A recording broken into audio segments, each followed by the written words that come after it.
Gomathi stores പുതുക്കി പണിയാനാണെന്ന് പറഞ്ഞ് 10 ലക്ഷം രൂപ ചോദിച്ചപ്പോൾ ഒരൊറ്റ ആഴ്ച കൊണ്ടല്ലേ ഉദയഭാനു ആ 10 ലക്ഷം രൂപ ഏർപ്പാട് ചെയ്ത് ബാലന് കൊടുത്തത്. ഈ ഉദയഭാനുവിനെ പോലെ ഒരാൾക്ക് ഈ 10 ലക്ഷം രൂപ ഒരാഴ്ച കൊണ്ട് എവിടെ നിന്ന് ഉണ്ടാക്കാൻ പറ്റി?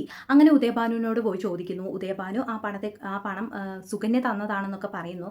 അങ്ങനെയാണ് എല്ലാവരും മനസ്സിലാക്കുന്നത് കൃഷ്ണമംഗലത്തെ പണമാണ് കറങ്ങി തിരിഞ്ഞ് ദേവിയുടെ കയ്യിൽ സ്വർണ്ണമായിട്ട് ഇരിക്കുന്നത് എന്നുള്ള കാര്യമൊക്കെ.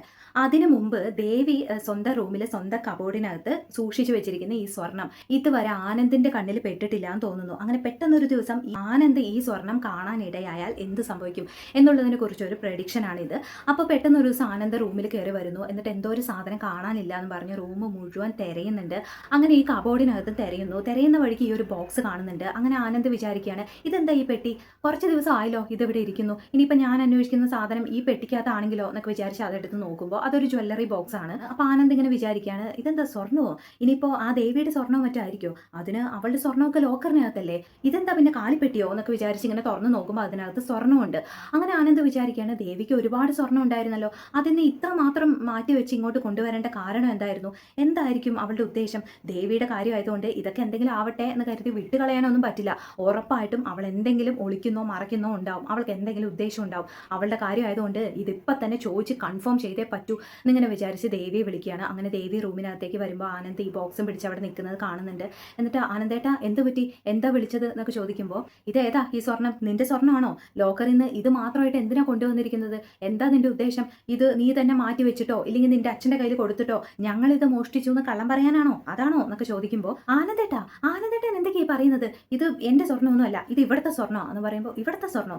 ഞാനതിന് നിനക്ക് സ്വർണ്ണമൊന്നും വാങ്ങിച്ചു തന്നിട്ടില്ലല്ലോ എന്നൊക്കെ പറയുമ്പോൾ, ആനന്ദേട്ടൻ വാങ്ങിച്ചു തന്നിട്ടില്ല, പക്ഷേ ബാലച്ചൻ എനിക്ക് വാങ്ങിച്ചു തന്ന സ്വർണ്ണമാണ് ഇത് എന്നൊക്കെ ദേവി പറയുമ്പോൾ, എൻ്റെ അച്ഛൻ നിനക്ക് സ്വർണ്ണം വാങ്ങിച്ചു തന്നോ? എന്തിന്? മീനുവിനും മിത്രയ്ക്കും അനുവിനും ഒന്നും കൊടുക്കാതെ നിനക്ക് മാത്രമായിട്ട് എൻ്റെ അച്ഛൻ എന്തിനാ ഇത്രയും സ്വർണ്ണം വാങ്ങിച്ചു തരുന്നത്? ഒരു 10 ലക്ഷം രൂപയെങ്കിലും കാണുമല്ലോ ഇത്രയും സ്വർണ്ണത്തിന്.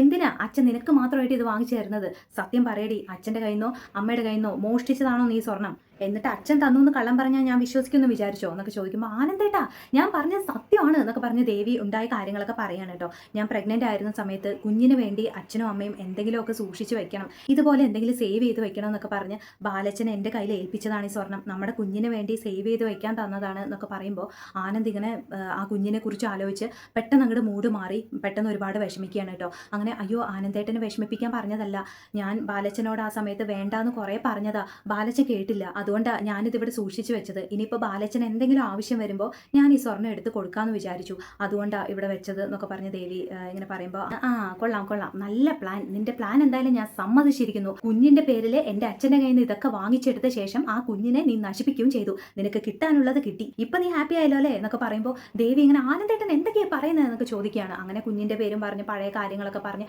കുറച്ച് സമയം ഇവർ തമ്മിൽ അടികൂടുന്നു. അവസാനം ആ സ്വർണ്ണം അവിടെ വെച്ചിട്ട് ഇങ്ങനെ വഴക്ക് കൂടിക്കൊണ്ടിരിക്കുകയാണ്. അപ്പോഴാണ് നമ്മുടെ ബാലൻ ഗോമതി സ്റ്റോഴ്സിൽ നിന്ന് തിരിച്ച് വീട്ടിലേക്ക് വരുന്നത് കേട്ടോ. അങ്ങനെ വന്ന പാടെ ഒരു ആകെ അസ്വസ്ഥനായിട്ട് ഇങ്ങനെ സോഫയിൽ ഇരിക്കുകയാണ്. അപ്പോൾ ഗോമതി വന്ന് ചോദിക്കുന്നുണ്ട്, എന്ത് പറ്റി ബാലേട്ടാ, എന്താ ഇങ്ങനെ ഇരിക്കുന്നത്, എന്തെങ്കിലും പ്രശ്നമുണ്ടോ എന്നൊക്കെ പറഞ്ഞ് ഇങ്ങനെ ചോദിക്കുമ്പോൾ ബാലൻ പറയാണ്, അല്ല ഗോമതി, കല്യാണം മുടങ്ങിയതിന് നഷ്ടപരിഹാരമായിട്ട് ജീവന്റെ അമ്മ 1 കോടി രൂപയാണ് നമ്മളോട് ചോദിച്ചത്, അഭിമാനം രക്ഷിക്കാൻ ഞാൻ അത് കൊടുക്കാമെന്ന് സമ്മതിക്കുകയും ചെയ്തു എന്നൊക്കെ പറയുമ്പോൾ, അതൊക്കെ അറിയാവുന്ന കാര്യങ്ങളല്ലേ, ബാലേട്ടൻ സമയം ചോദിച്ചിട്ടുണ്ടല്ലോ, ഇപ്പം എന്ത് പറ്റി, വീണ്ടും അവർ പണം ചോദിച്ചോ എന്ന് ചോദിക്കുമ്പോൾ, ഇല്ല ഗോമതി അവർ ചോദിച്ചൊന്നുമില്ല, പക്ഷെ നമ്മൾ കൊടുക്കേണ്ടതല്ലേ, 1 കോടി രൂപയൊന്നും ഒറ്റയടിക്ക് എടുത്ത് കൊടുക്കാൻ നമ്മുടെ കയ്യിൽ ഉണ്ടാവില്ല, കുറച്ച് തവണകളായിട്ട് വേണം കൊടുക്കാൻ, അതിൻ്റെ ആദ്യത്തെ തവണ പോലും നമ്മൾ ഇതുവരെ കൊടുത്തില്ലല്ലോ, കുറച്ച് പോലും കൊടുത്തില്ല, അത് ശരിയല്ല, കുറച്ചെങ്കിലും അവർക്ക് ഇപ്പം തന്നെ കൊടുത്തേ പറ്റൂ എന്നൊക്കെ ബാലൻ ഇങ്ങനെ സംസാരിക്കുമ്പോൾ മീനും ഇത്രയൊക്കെ വരുന്നുണ്ട്. അങ്ങനെ മീനു പറയാണ്, അച്ഛൻ ഞാൻ പറയുന്നത് കൊണ്ട് ഒന്നും വിചാരിക്കരുത്, അച്ഛൻ അന്ന് എടുത്ത തീരുമാനം തെറ്റായിപ്പോയി, കല്യാണം മുടങ്ങിയതിൻ്റെ നഷ്ടം നമ്മൾ 2 കുടുംബത്തിനും ഉണ്ടല്ലോ, അതിന് 1 കോടി രൂപയൊക്കെ അവർ ചോദിച്ചത് കുറച്ച് ഓവറാണ്, ജീവൻ അതിന് ശേഷം വന്നിട്ട് പണം വേണ്ടാന്ന് പറയുകയും ചെയ്തല്ലോ, അപ്പോൾ പിന്നെ എന്നിട്ടും അച്ഛൻ അഭിമാനത്തിന്റെ പേരിൽ അത് കൊടുക്കാമെന്ന് സമ്മതിച്ചത് എന്തായാലും ശരിയായ തീരുമാനമാണെന്ന് എനിക്ക് തോന്നുന്നില്ല എന്നൊക്കെ പറയുമ്പോൾ, അതൊക്കെ ശരിയാ, പക്ഷെ നമ്മുടെ അഭിമാനം അത് പ്രധാനമാണ് മോളെ, നമ്മൾ ആ പണം കൊടുത്തേ തീരൂ, ഇപ്പോൾ കുറച്ചെങ്കിലും ഒരു 10 ലക്ഷം രൂപയെങ്കിലും അവർക്ക് കൊടുക്കണം ഗോമതി, അതിനെന്താ ചെയ്യാന്നാ ഞാൻ ആലോചിച്ചുകൊണ്ടിരിക്കുന്നത് എന്നൊക്കെ പറയുമ്പോൾ റൂമിനകത്ത് നിന്ന് നമ്മുടെ ആനന്ദും ദേവിയും വരുന്നുണ്ട് കേട്ടോ. അങ്ങനെ ആനന്ദിന് ഇതാണ് പറ്റിയ ചാൻസ് എന്നുള്ളത് മനസ്സിലാവുന്നു. എന്നിട്ട് ആനന്ദ് വന്ന് ബാലനോട് പറയുന്നുണ്ട്, അച്ഛൻ ഇപ്പോൾ അവർക്ക് ഒരു 10 ലക്ഷം രൂപ കൊടുത്താൽ മതിയാവില്ലേ, അതിനുള്ള വഴി ഞാൻ കണ്ടിട്ടുണ്ട് എന്നൊക്കെ പറയുമ്പോൾ, നീ തരുമോ 10 ലക്ഷം രൂപ എന്നൊക്കെ അച്ഛൻ ചോദിക്കുകയാണ്. അപ്പോൾ ഞാൻ തരുമോ അച്ഛാ, എൻ്റെ പണമല്ല അച്ഛൻ്റെ പണമാണ് എന്നൊക്കെ പറയുമ്പോൾ അതേത് പണം, ഞാൻ നിന്നെ ഏൽപ്പിച്ച പണം, ഏത് പണത്തിൻ്റെ കാര്യമാണ് നീ പറയുന്നത് എന്നൊക്കെ ബാലനും ഗോമതിയൊക്കെ ചോദിക്കുമ്പോൾ ആനന്ദ് പറയാണ്, ദേവിയുടെ കയ്യിൽ അന്ന് ഞങ്ങളുടെ കുഞ്ഞിനായിട്ട് അച്ഛൻ ഏൽപ്പിച്ച ആ സ്വർണ്ണം ഉണ്ടല്ലോ, അത് വിറ്റ 10 ലക്ഷം രൂപ കിട്ടില്ലേ, അത് ഞാൻ അച്ഛൻ്റെ കയ്യിൽ എടുത്തു തരാം, തൽക്കാലം നമ്മുടെ ഈ ആവശ്യം നടക്കട്ടെ എന്നൊക്കെ പറയുമ്പോൾ അത് വേണ്ട, അത് ശരിയാവില്ല എന്നൊക്കെ പറയാണ് ബാലൻ. എന്നിട്ട് എന്താ അച്ഛാ ശരിയാവാത്തത്, ഞങ്ങളുടെ കുഞ്ഞിന് വേണ്ടി അച്ഛൻ തന്നതല്ലേ അത്, ഇപ്പോൾ കുഞ്ഞും ഇല്ല ഒന്നുമില്ല, പിന്നെ സേവിങ്സ് മാത്രം എന്തിനാ അച്ഛാ, തൽക്കാലം ഈ ആവശ്യം നടക്കട്ടെ എന്നൊക്കെ ആനന്ദ് ഇങ്ങനെ പറയുമ്പോൾ ബാക്കിയുള്ളവരും കുഞ്ഞിനെ കുറിച്ചൊക്കെ ഇങ്ങനെ ആലോചിക്കുന്നുണ്ട്. ആനന്ദിനോട് സഹതാപം തോന്നി ഇങ്ങനെ നോക്കി നിൽക്കുന്നൊക്കെ ഉണ്ട്. അത് കഴിഞ്ഞ് ബാലൻ ഗോമതി സ്റ്റോഴ്സിലേക്ക് തിരിച്ചു പോകുന്നു. അങ്ങനെ ആനന്ദ് ഇതോടുകൂടി ഇങ്ങനെ വിട്ടാലൊന്നും പറ്റില്ല എന്ന് വിചാരിച്ച് ബാലന്റെ പിന്നാലെ പോവാണ്. അങ്ങനെ ഗോമതി സ്റ്റോഴ്സിൽ പോയതിനു ശേഷം ബാലനോട് തനിച്ച് ഒന്നുകൂടെ ഇതിനെക്കുറിച്ച് സംസാരിച്ച് നോക്കുകയാണ്. ഇപ്പൊ ദേവിക്ക് ആ സ്വർണത്തിന്റെ യാതൊരു ആവശ്യമില്ല അച്ഛാ, അച്ഛൻ ആ സ്വർണ്ണം എടുത്ത് ഈ ആവശ്യത്തിന് ഉപയോഗിക്കാൻ താല്പര്യമില്ലെങ്കിൽ വേണ്ട, നമ്മുടെ അനുവിനായിട്ട് അത് എടുത്തു വെക്കാലോ, എന്തായാലും കുറച്ച് കഴിയുമ്പോൾ നമ്മൾ അവൾക്ക് മറ്റൊരു വിവാഹം ആലോചിക്കും, ആ സമയത്ത് അവൾക്ക് ഈ സ്വർണ്ണമൊക്കെ ആവശ്യമുള്ളതല്ലേ, അതിനായിട്ട് ഇരിക്കട്ടെ അച്ഛാ, ഇപ്പൊ ദേവിക്ക് എന്തിനാ ഇത്രയും സ്വർണ്ണമൊക്കെ, അതിൻ്റെയൊക്കെ ആവശ്യമുണ്ടോ എന്നൊക്കെ ആനന്ദ് ഇങ്ങനെ ചോദിക്കുമ്പോൾ അല്ല ആനന്ദേ അങ്ങനെയല്ല, ആ സ്വർണം നമ്മൾ നമ്മുടെ ആവശ്യങ്ങൾക്കായിട്ട് ഉപയോഗിക്കാൻ പാടില്ല, അത് തെറ്റാണ് എന്നൊക്കെ ബാലൻ പറയാണ്. എന്നിട്ടും ആനന്ദ് വിടുന്നില്ല കേട്ടോ. ആനന്ദ് വീണ്ടും വീണ്ടും ഇങ്ങനെ ചോദിച്ചുകൊണ്ടിരിക്കുകയാണ്. എങ്ങനെയും എന്ത് പറഞ്ഞ് സമ്മതിപ്പിച്ചിട്ടാണെങ്കിലും ദേവിയുടെ കയ്യിൽ നിന്ന് ആ സ്വർണം വാങ്ങിപ്പിച്ചേ അടങ്ങുമെന്നുള്ള വാശിയിലിരിക്കുകയാണ് ആനന്ദ്.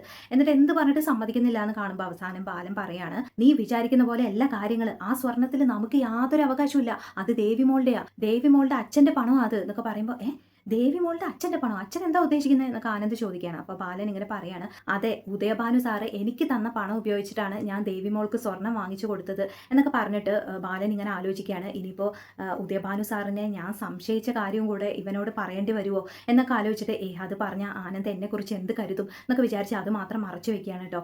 ഗോമതി സ്റ്റോഴ്സ് പുതുക്കി പണിയാനായിട്ട് 10 ലക്ഷം രൂപ ഇരിക്കട്ടെ എന്നും പറഞ്ഞ് എൻ്റെ കയ്യിൽ നിർബന്ധിച്ച് വെച്ച് തരുമായിരുന്നു ഉദയഭാനു സാറ്. വേണ്ടാന്ന് ഞാൻ ഒരുപാട് പറഞ്ഞു, സാറ് കേട്ടില്ല. കട പുതുക്കി പണിയുന്ന കാര്യമൊന്നും ഇപ്പം ആലോചിക്കാൻ പറ്റില്ലല്ലോ, പണം തിരിച്ചു കൊടുത്താൽ ഉദയഭാനു സാർ അത് വാങ്ങൂല്ല, അതുകൊണ്ട് ഉദയഭാനു സാറിനെ തന്നെ ആ പണം തിരിച്ചേൽപ്പിക്കാൻ ഞാൻ കണ്ടുപിടിച്ചൊരു വഴിയാണിത്. ആ പണം ഉപയോഗിച്ച് സ്വർണം വാങ്ങിച്ച് ഞാൻ ദേവിമോളെ ഏൽപ്പിച്ചു, അതോടുകൂടി എനിക്ക് സമാധാനമായി, എത്തേണ്ട കൈകളിൽ തന്നെ ആ പണം എത്തിയല്ലോ എന്നൊക്കെ പറയുമ്പോൾ ആനന്ദ് ഇങ്ങനെ ഞെട്ടി നിൽക്കുകയാണ് കേട്ടോ. ഉദയഭാനു 10 ലക്ഷം രൂപ അച്ഛന് കൊടുത്തുന്നോ, എവിടുന്ന് എങ്ങനെയാന്നൊക്കെ പറഞ്ഞ് ആനന്ദിന് ആകെ ഡൗട്ടാണ്. അങ്ങനെ ശരി അച്ഛാ ഞാനിപ്പോൾ വരാം, ഞാൻ പോകുന്നു എന്നൊക്കെ പറഞ്ഞ് ആനന്ദ് പെട്ടെന്ന് ആ കടയിൽ നിന്ന് ഇറങ്ങി നേരെ ഉദയഭാനുവിൻ്റെ വീട്ടിലേക്ക് പോകുന്നുണ്ട്.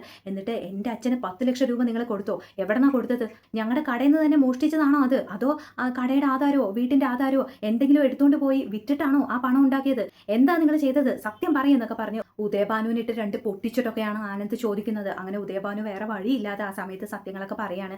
സുകന്യയുടെ കയ്യിൽ നിന്ന് പറ്റിച്ച് വാങ്ങിച്ചതാണ്, കൊറിയയിലെ ലൈസൻസ്, ബിസിനസ് ലൈസൻസ് വാങ്ങിച്ചു തരാമെന്ന് പറഞ്ഞ് ആ കുട്ടിയോട് ഞാൻ പണം ചോദിച്ചു, അവളാണെങ്കിൽ ഒറ്റ ദിവസം കൊണ്ട് 10 ലക്ഷം രൂപ എൻ്റെ കയ്യിൽ കൊണ്ടുവന്ന് തന്നു, അതാണ് ഞാൻ ബാലന് കൊടുത്തത് എന്നൊക്കെ ഉദയഭാനു കാര്യങ്ങളൊക്കെ പറയുന്നതോടുകൂടി ആനന്ദ് ഇങ്ങനെ ഒന്നുകൂടെ ഷോക്കാവുകയാണ്. സുകന്യ ചേച്ചിയുടെ കയ്യിൽ നിന്ന് വാങ്ങിയെന്നോ, ഇനിയിപ്പോൾ ഈ കാര്യങ്ങളൊക്കെ സുകന്യ ചേച്ചിയും എല്ലാവരും അറിയോ, കൃഷ്ണമംഗലത്തുള്ളവരൊക്കെ അറിയോ എന്നൊക്കെ വിചാരിച്ച് ആനന്ദ് ചെറുതായിട്ടൊന്ന് ടെൻഷൻ ആവുന്നുണ്ട്. അങ്ങനെ ആനന്ദ് നേരെ ധർമ്മൻ മാമനോട് പോയി കാര്യങ്ങളൊക്കെ പറയാണ്. ഇങ്ങനെ സുകന്യ ചേച്ചി 10 ലക്ഷം രൂപ കൊടുത്തിരുന്നു, അത് എത്രയും പെട്ടെന്ന് ഉദയഭാനുവിൻ്റെ കയ്യിൽ നിന്ന് തിരിച്ചു വാങ്ങിക്കാൻ മാമൻ സുകന്യ ചേച്ചിയോട് പറയണം, ഇല്ലെങ്കിൽ ശരിയാവില്ല, സുകന്യ ചേച്ചിയുടെ പണം നഷ്ടപ്പെടും മാമ എന്നൊക്കെ പറയുന്നു. അങ്ങനെ ധർമ്മൻ 10 ലക്ഷം രൂപ സുകന്യ കൊടുത്തുന്നോ, എന്തിന് എന്നൊക്കെ പറഞ്ഞ് നേരെ സുകന്യയോട് പോയി ചോദിക്കുന്നു. അങ്ങനെ സുകന്യ കാര്യങ്ങളൊക്കെ പറയുന്നുണ്ട്.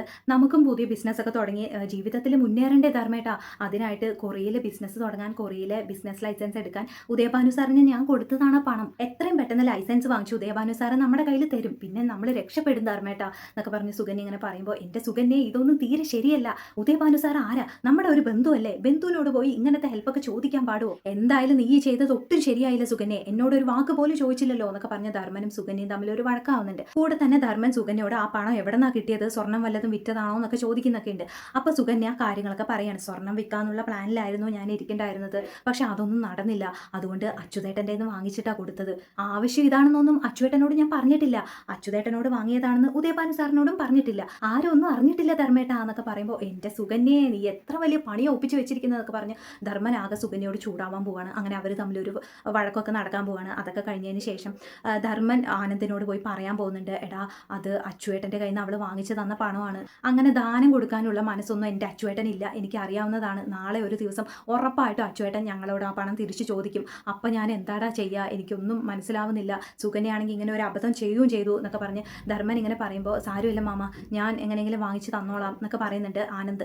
അങ്ങനെ ആനന്ദിന് ഈ കാര്യം കൂടെ കേൾക്കുന്നതോടുകൂടി ആകെ ദേഷ്യം സഹിക്കാൻ പറ്റാതാവുന്നു. അങ്ങനെ ബാലനോട് പോയി ഉദയഭാനുവിനെ കുറിച്ചുള്ള കാര്യങ്ങളെല്ലാം പറയാണ്. ഈ ദേവിയുടെ കയ്യിൽ അച്ഛൻ ഏൽപ്പിച്ച സ്വർണം അതുവരെയുള്ള കാര്യങ്ങളെല്ലാം പറഞ്ഞ ശേഷം ഈ സ്വർണം എത്രയും പെട്ടെന്ന് കൃഷ്ണമംഗലത്തെ ഏൽപ്പിച്ചേ പറ്റൂ. അച്ഛൻ വിചാരിക്കുന്നത് പോലെ ഇത് ഉദയഭാനുവിൻ്റെ പണമൊന്നുമല്ല, കൃഷ്ണമംഗലത്തെ പണമാണ് അച്ഛാ. അതൊക്കെ ആ കൃഷ്ണമംഗലത്തുകാരെ അറിയുന്നതിന് മുമ്പ് അതെങ്ങനെയെങ്കിലും അവിടെ ഏൽപ്പിച്ചേ പറ്റൂ. നമുക്ക് സുകന്യ ചേച്ചിയുടെ കയ്യിൽ തന്നെ തിരിച്ചു കൊടുക്കാം, അതാ നല്ലത് എന്നൊക്കെ പറയാൻ പോകുന്നുണ്ട്. അങ്ങനെ ആ കാര്യത്തിൽ ഒരു തീരുമാനമാക്കാൻ പോകുന്നുണ്ട്. അപ്പോൾ ഇതുപോലെയൊക്കെ സംഭവിച്ചാൽ എങ്ങനെ ഇരിക്കുന്നത് നിങ്ങൾ പറയൂട്ടോ. Thank you, by.